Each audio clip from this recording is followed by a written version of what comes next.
Nintendo is infamous for completely disregarding fan feedback when it comes to designing consoles. It's just sad that they don't care about being competitive. Instead, they always have to have a gimmick. Have I not said 1 zillion times on this show and in my content, I want nothing to do with you. So I want nothing to do with it. I don't know what you're talking about. I didn't strike anything. I didn't do anything. I want you to take your super chat and I want you to shove it up your ass.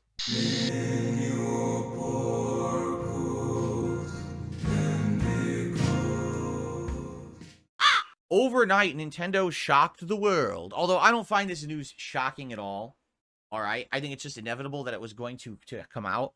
But of course, people freak out and act like it's a big deal. So we're only about 13 seconds into this clip and it's already off to a very annoying start. DSP can't just allow anybody to enjoy anything. He can't just allow people to be passionate about any sort of hobby that they have. Of course, he has to act like he's better or smarter than everybody because he's not specifically excited for this news. So this is an actual Twitter post from the Nintendo Company Limited official account. Ready? This is Furukawa, president of Nintendo. We will make an announcement about the successor to Nintendo Switch within this fiscal year. And if you happen to be one of the many people constantly looking for the things that DSP is flip-flopping on so that you can keep a list of them, you can add the pronunciation of successor onto that list, because this is not the first time I've heard DSP pronounce it correctly, but more often than not he does say successor. Because it's not enough for DSP to just mispronounce something consistently. No, he has to do it inconsistently, just like everything else in his life. Aside from WWE champions, obviously, we gotta keep the streak alive. It will have been over 9 years since we announced the existence of Nintendo Switch back in March 2015. We will be holding a Nintendo Direct this June regarding the Nintendo Switch software lineup for the latter half of 2024, but please be aware there will be no mention of the Nintendo Switch successor during that presentation.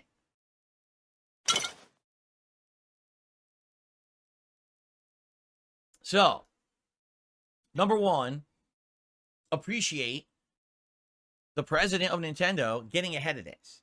Why? Because so many times these guys say nothing, right?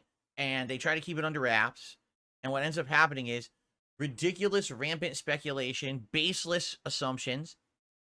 People saying absolutely ridiculous things like, oh, there's a Nintendo Direct coming up, and so you know they're going to talk about the Switch too, right?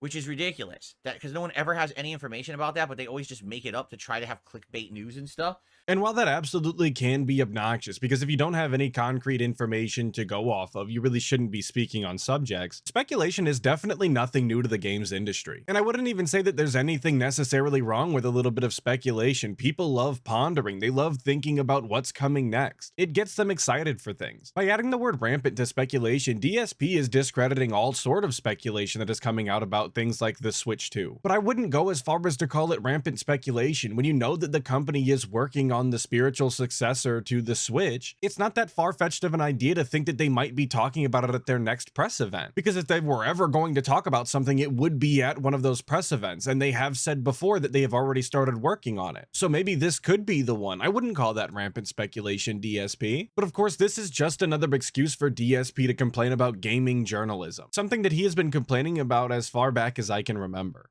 I almost feel like this is the president of Nintendo, Furukawa, literally saying, I don't want drama around this nonsense. I'm going to just announce this ahead of time so that way no one can make stuff up, which is a good approach in my opinion. Transparency is appreciated. I love that DSP is such a big fan of transparency when it comes to everybody other than him, because he is the exact person that'll give you nothing but vague answers when you ask him a question. He's the type of person to be constantly playing semantics with the exact definition of every word you use. But transparency is something that he really appreciates and is very important to him. So the two things you learn here, number one, they're making a new Switch. We already knew that. Right now, is it going to be called the Switch? Probably not. But we already knew they're going to make a new console. I mean, the real announcement would have been, oh, we've decided to get out of the console business. We're like, what? Nintendo is like done? No. We knew they were going to make another console, right? I mean, Switch is one of their most profitable consoles of all time. Why in the holy heck would they not make another one, right? The real news here is that they're going to talk about it in the next fiscal year. So that means, you know, within the end of this year, we're going to know about this new console. Now, we're not going to probably be able to buy it, but at least we're going to have information of it. And I would guess if that's the case, it probably means, excuse me, that they're probably going to sell it next year or next fiscal year. Whoa, whoa, whoa, DSP. Isn't this the exact type of rampant speculation that you were just complaining about coming from other games journalists? Why is it okay for you to do it and not other people who are writing articles online and are probably actually more informed than you? I just want to state that I don't think that this is a ridiculous assumption. If they're going to announce something this year about their next console, then I would imagine it would be purchasable next year. Then again, I'm not the one that's complaining about rampant speculation from other games journalists, so maybe DSP should just practice what he preaches.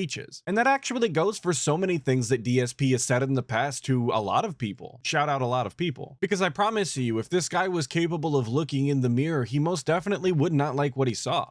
Okay. Now, the other thing that I appreciate is that he literally says, even though there's a Nintendo Direct coming up in June, there's no new console information in it. Good. Good for saying that, because too many idiots on the internet just make shit up about it and keep saying, oh, we're going to get all this information about it, and we're going to, here's our speculation, here's our hype. It's like, shut the fuck up. You don't work for Nintendo. You don't know anything. You just make shit up for people to click on your garbage content, you know, and it's stupid because people believe it. They actually build up hype and stuff around stuff that's just nonsensical. And I just want to point out again that that is exactly what he just did with the potential release date for the console. So all of this again applies to him, and he should just listen to his own advice and shut the hell up. But this is DSP we're talking about, so of course we're not going to do that. Instead, we're going to continue to waste oxygen, our favorite pastime. So anyway, yeah, I hope that when they do announce it, it's going to be something better to what gamers would really want. But if we look at Nintendo's track record, the answer is probably no, it will not be. Nintendo is infamous for completely disregarding fan feedback when it comes to designing consoles, right? What do the fans want? We want more powerful hardware on the inside so that we can actually have our games look as good as the competitors, right? Imagine a Mario game or a Zelda game that's running in full 1080p 60 frames with insane amounts of detail, or hell, even 4K, right? My God, it would blow your socks off. Instead, we got some of the worst looking games and worst performing games. I mean, are you kidding me? Tears of the Kingdom was a great game that looked awful. It's just sad that they don't care about being competitive. Instead, they always have to have a gimmick, right? And I feel like we talk about this all the time, but DSP's opinions on video games are really just worthless. Not only because he doesn't seem to enjoy them and has no passion for the hobby at all anymore, but also because the most important aspect to a video game for DSP seems to be the graphics for some reason. Now, I'm not saying that you can't enjoy graphics. Graphics are an important part to every video game. They should be pleasant to look at, but it shouldn't be the main focus. It shouldn't be the first thing that you talk about, and it most definitely shouldn't be making or breaking whether or not you're having fun experiencing a video game. But for DSP, it's always the first thing that he talks about. It's always his first complaint. It's the first thing that he notices. And what he doesn't seem to acknowledge, especially when it comes to Nintendo games, is that the art style is far more important. And games with unique art styles tend to just hold up better over time. So while yes, a lot of these Switch games and Nintendo games in general are not the most graphically pleasing things, they aren't necessarily the highest fidelity possible, the long-lasting IP, unique gameplay, and interesting art style should be enough for you to forgive any sort of lacking in graphic quality. But I would imagine that in order to appreciate any of those things, you would actually have to have a passion for video games, which we've already acknowledged DSP no longer has, if he ever did. We're going to waggle around with motion controls. We're going to have a stupid screen controller no one ever asked for or wanted. We're going to have a console that's not really a home console. It's a hybrid, portable console, home hybrid, but now it's weak because of that. Like, how about you just make a fucking console that's good? You ever think about that? To me, this just showcases that DSP isn't interested in any new experience. He doesn't want to try new things. He doesn't want anybody to actually innovate. Because while you can absolutely say that some of Nintendo's past consoles were very gimmicky, like the Wii with motion controls, a hybrid console like the Switch is an absolutely fantastic idea. In fact, it was such a good idea that other companies have taken the idea and run with it. I mean, the Steam Deck seems to be selling pretty well. And then there's all those Steam Deck competitors that are coming out or have already come out. And if you ask me, Nintendo Nintendo's king of the handheld. And I don't just mean that in terms of sales. I genuinely think that Nintendo has had the best handhelds ever. I mean, that's an entire market that Nintendo has been catering to for a very long time, but DSP would just chalk that up to being a gimmick as well, because he's not interested in playing handhelds like that. Which I guess, how could you blame him? Because the guy never leaves his house. He doesn't actually have a use for a handheld. Like back in the day with like Super Nintendo, like what was the thing that Nintendo innovated? Better technology in the carts, so it looked better than anything else of their competition, and an innovative controller that allowed better games to be developed, right? Can you tell me one game developed for Switch that's better because it was developed for Switch? Can anyone, literally, can you put your hand up and say, oh yeah, well this game is Switch exclusive and it's really good because it was on Switch?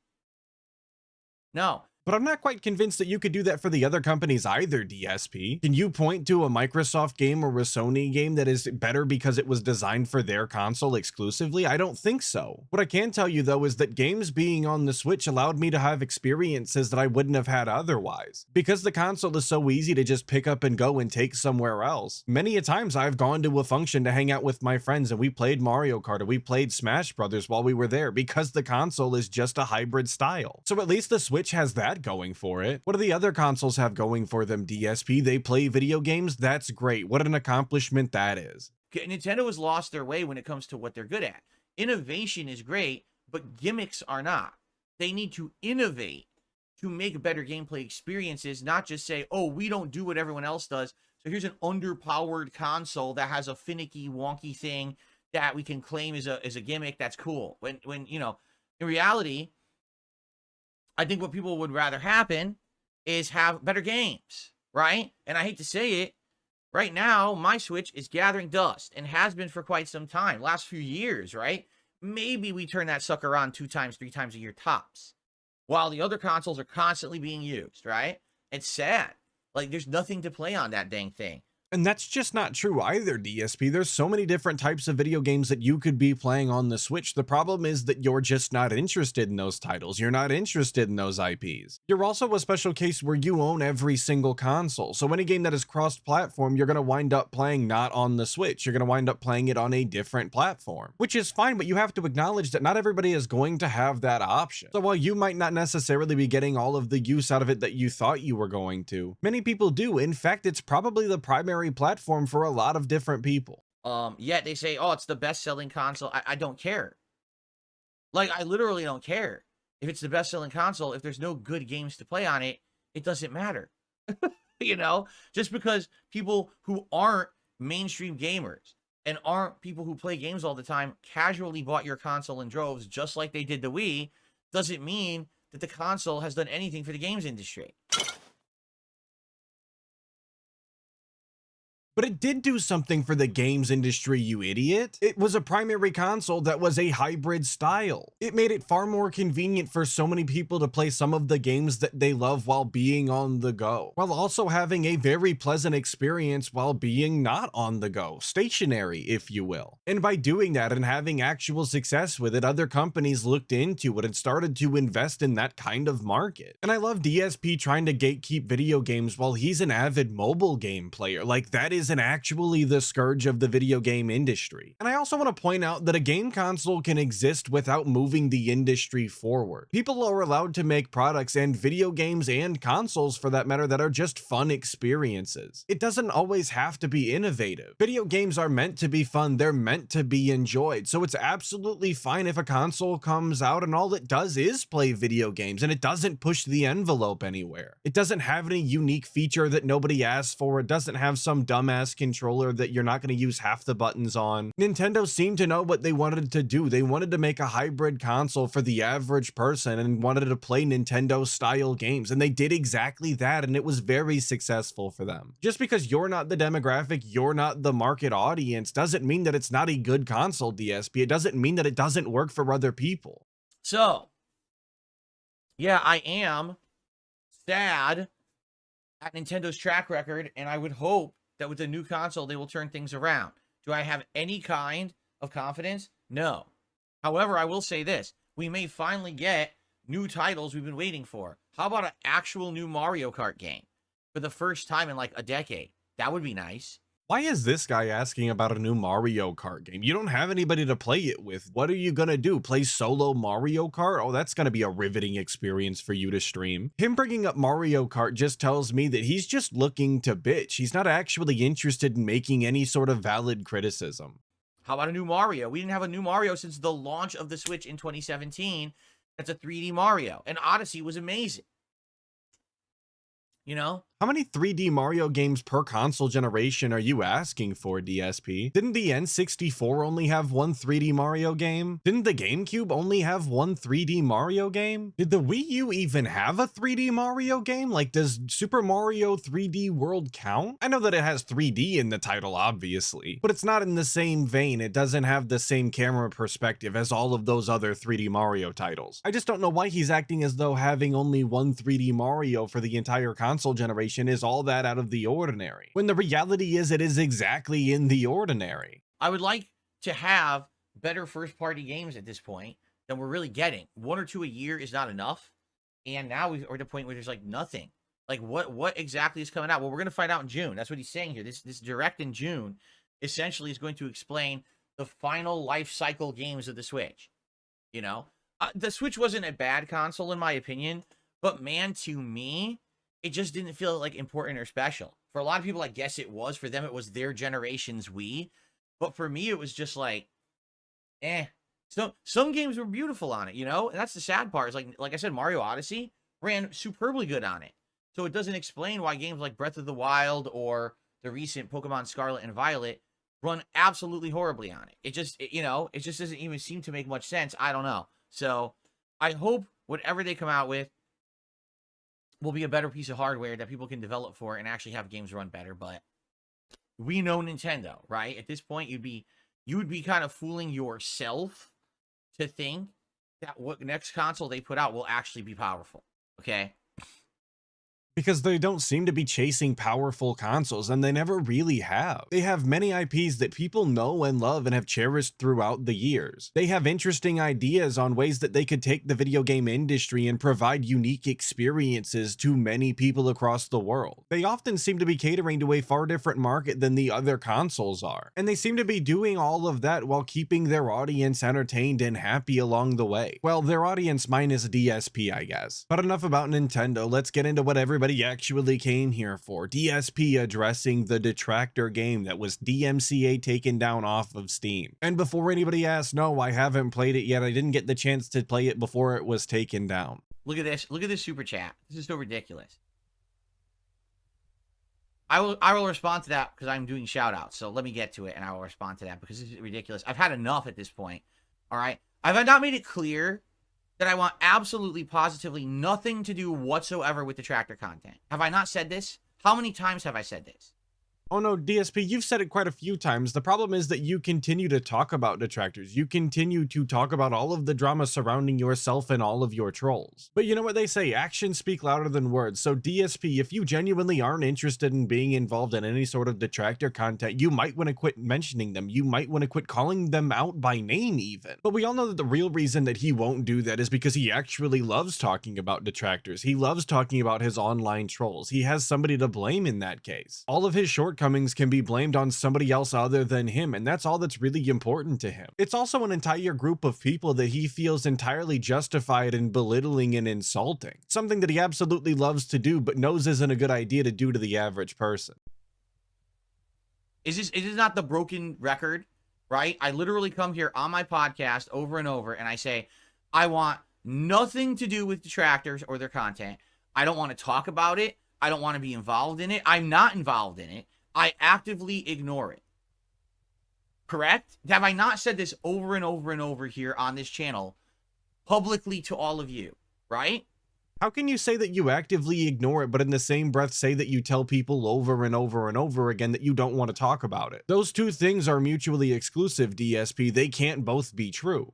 My stance has not changed. All right? So I don't care about this nonsense going on outside. I'll get to it because that was a super chat. I will directly respond to it now because we'll have time to respond to it. This would be the appropriate time to respond to it. I will respond to it in a minute when it pops up. All right, let's go through the order, the proper order here. Okay, so No worries. You're going to get your answer. You're going to get your attention this morning, and then we're going to move on from it, and I'm going to wipe my hands of this nonsense, okay? So despite all of his protesting and belly aching, saying that he doesn't want to be involved in detractor content or drama, he's absolutely going to address it. Even going as far as to say that right now is the appropriate time to do so. My only question really is why he didn't just ignore the super chat and ban this person if he really wasn't interested in addressing it. Why just refuse to acknowledge it like he does all of those supposed troll tips that he gets behind the scenes that are constantly being charged back? Sounds like a pretty solid plan to me if you genuinely were not interested in being involved in the drama. Here we go. Now I will address this, okay? Happy Gamer Studios did a $10 super chat, all right? I'm just going to read this word for word, and then I'm going to give you my honest response to it, okay? Hi, Phil. Love the show. You're actively avoiding me after DMCA striking my game, The Detractor, on Steam, excuse me. I thought you said your work is okay to use if it's transformative. Don't be a coward. Thanks, Happy Face.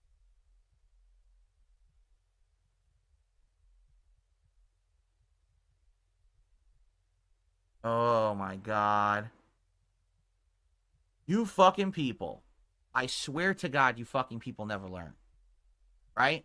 Neither do you, boss, so I guess we're all on equal footing. Have I not said 1 zillion times on this show and in my content, I want nothing to do with you, your content, your trolling, your bullshit, whatever it may be. I don't want to be pulled into your vortex of nonsense, okay? I have nothing to do with anything you're talking about. Zero. Nothing to do with it whatsoever. What I've seen is there's people coming on in the last week saying there's a game that you're in, and it's a detractor game. And what do you think about that? I don't care. I ignore it. I have nothing to fucking do with it. I have more things to do in my life. I'm so busy. I don't have time to worry about your dumb shit.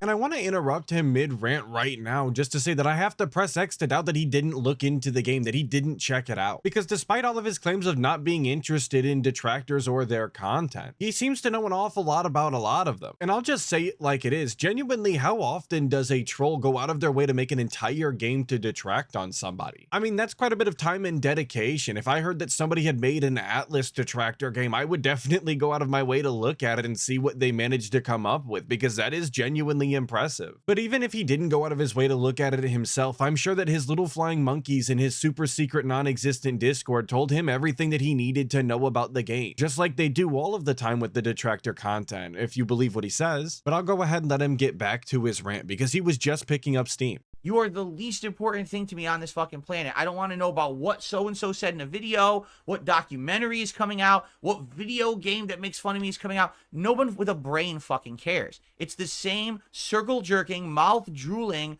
mentally challenged group of people who like that shit. No one who's normal and has an actual life outside of sitting in front of their fucking computers all day cares about that shit. Do you understand me?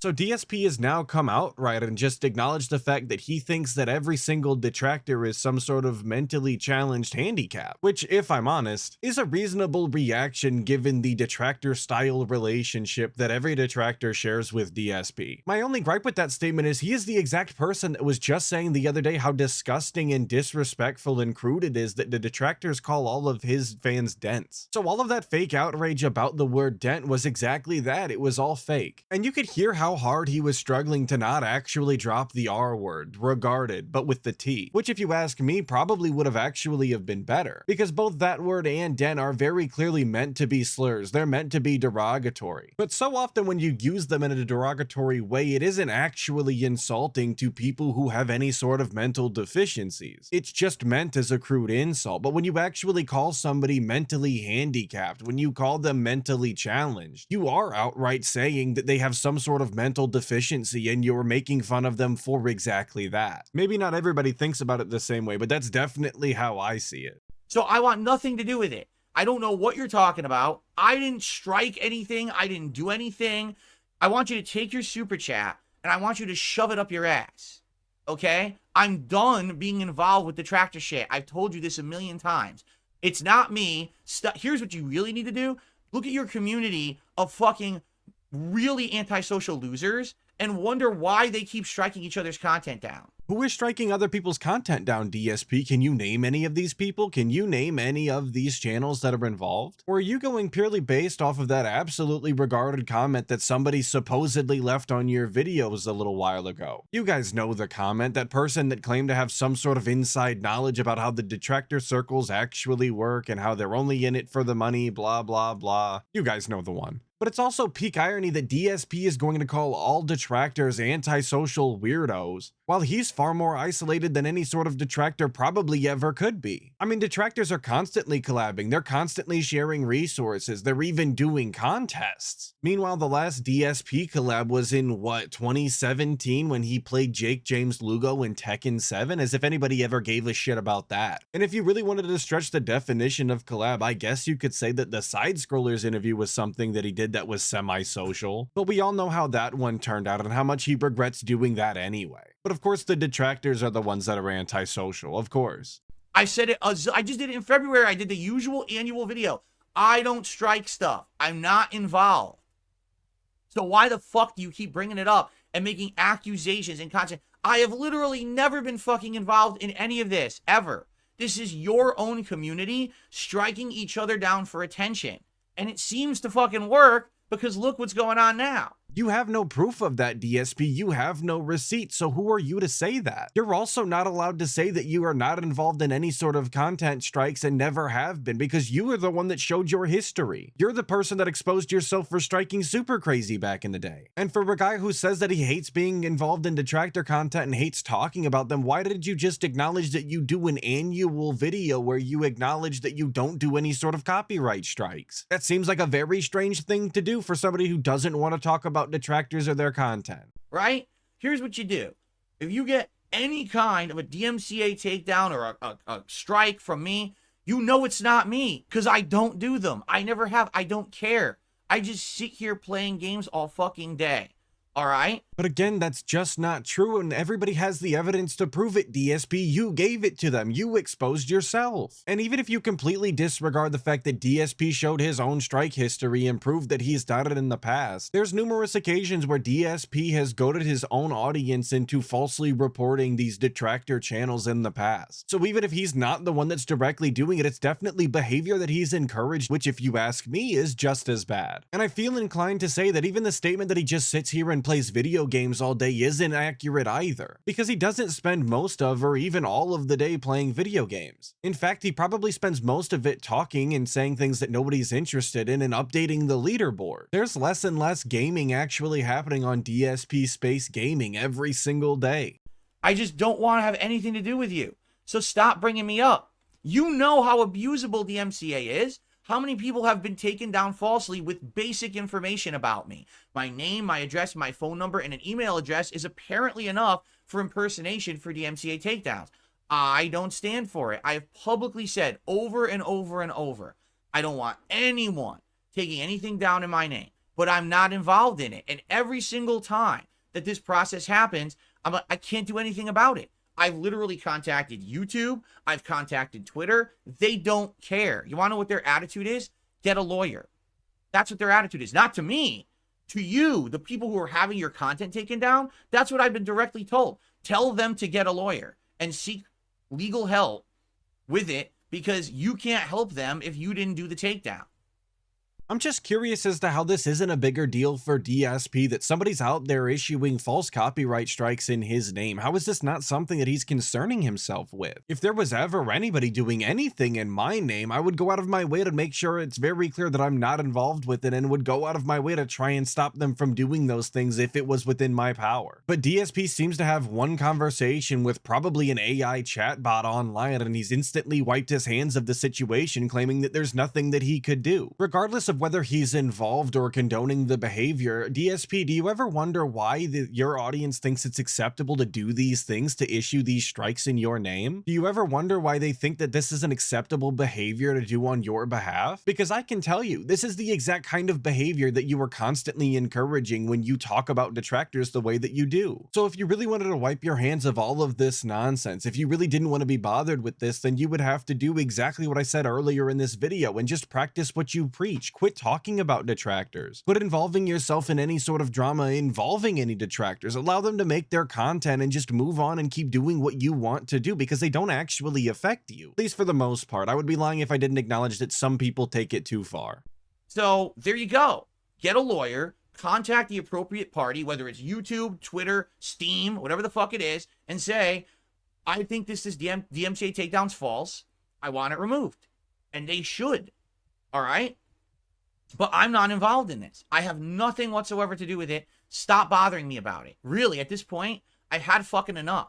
To this point, I'm not even gonna address it anymore. If I see a super chat, I'm just gonna ban you fucking outright because it's never me. Do you understand? It's literally never me. I tried ignoring it all fucking week.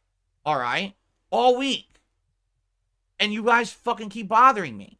So he acknowledges that he was being pestered about this all week, yet he refused to talk on it then and actually clear the air and explain what was going on, which maybe would have been a good idea if he would have just continued to ignore it. The problem is he couldn't continue to do that for whatever reason. He felt inclined to acknowledge it right now. And just like every time with DSP, his reaction, his response to this situation is just over the top and unnecessary. Instead of just talking about it like a normal person and saying that he's not involved, he has nothing to do with it and he'd like to move on, any further communication can be done in emails, he has to blow up on stream and acknowledge it in front of everybody, making a scene. I really just struggle to think of a reaction that would have been worse than this.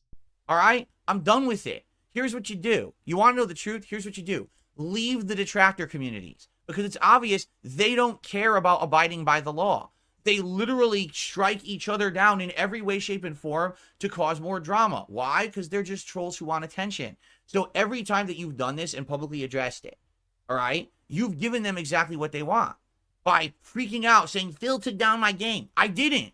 So you created a situation that gave them the attention they wanted. You fed the trolls, and now guess what? They're just going to keep doing it over and over because you gave them what they want. What's hilarious is you're obviously a troll if you made a game that's negative about me, but you don't even understand how fucking trolling works. You're an idiot. DSP, I don't think that you understand how trolling works because nobody's actually getting any sort of attention out of this because there's no name other than yours attached to this DMCA takedown. And I'm once again requesting that if you know any of the names to these channels or these people that are constantly striking each other down in the detractor community, please point them out, say them so that everybody knows who they are. And if you don't, I'm just going to continue to assume that you're talking out of your ass and have no idea what you're talking about when it comes to this situation. And isn't it crazy that DSP is going out of his way to be the person to tell other people how they should be reacting to trolling online? Like he isn't the prime example of the worst way to react, as if he hasn't been causing his own downfall for the past decade straight. I mean, if there was ever a person online to not get this advice from, DSP is definitely up there with some of the greats. Oh my God.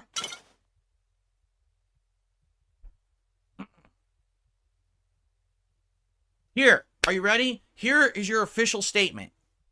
I, Phil Burnell, on this day of May 8th, 2024, once again publicly state I have not issued any DMCA takedowns against any videos, any tweets, any games, or any content on the internet. I don't know who's doing it, but if someone has done it, they've done it in my name, which is against the law. It is fraud, and these should not be taken seriously. However, it seems that companies don't have any safeguards set up for this level of impersonation, and they don't care.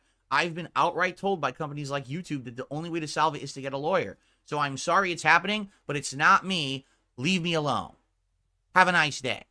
And if that's really all he had to say on the subject, that's what he should have opened with and ended with. That's pretty straightforward and to the point. In all honesty, one of the most concise things that DSP has ever said. It's just unfortunate for everybody who can hear that DSP decided to rage out on the front half of this, and unfortunately for all of us, again, he's going to continue to rage out and be a salty piece of shit. There you go. I'm done with it. Do not bring it up in my chat again. It is against the rules to bring up detractor content in my chat, so don't fucking bother me again. You understand? I'm laying down the law on this bullshit. I've had enough. Like, you really start to piss me off when I have to waste a segment on my podcast about your bullshit because you're an idiot who made a negative game and you're surprised that other negative people are fucking with you. Yes, because you're an idiot. Because you made a negative game, so people are going to fuck with you. They already have on people's YouTube channels and Twitter. Why wouldn't they fuck with you with the game? Are you stupid? Yes. Now deal with your stupidity and leave me the fuck alone. Okay. Back to normalcy now, everyone. Let's get back on track. Chill Vibes became a member this morning and says, relax your shoulders, Phil. You're right. I got upset. I should relax my shoulders, okay? I should. Oh my God. Happy Gamer Studios, I don't know what email you're talking about. Go fuck yourself. Enjoy your band. Don't come back. They're still talking in my chat. Well, can you write me an email? No, you can eat my ass. That's what you can do. You can eat directly out of my butthole. I'll mail you the spoon. Okay.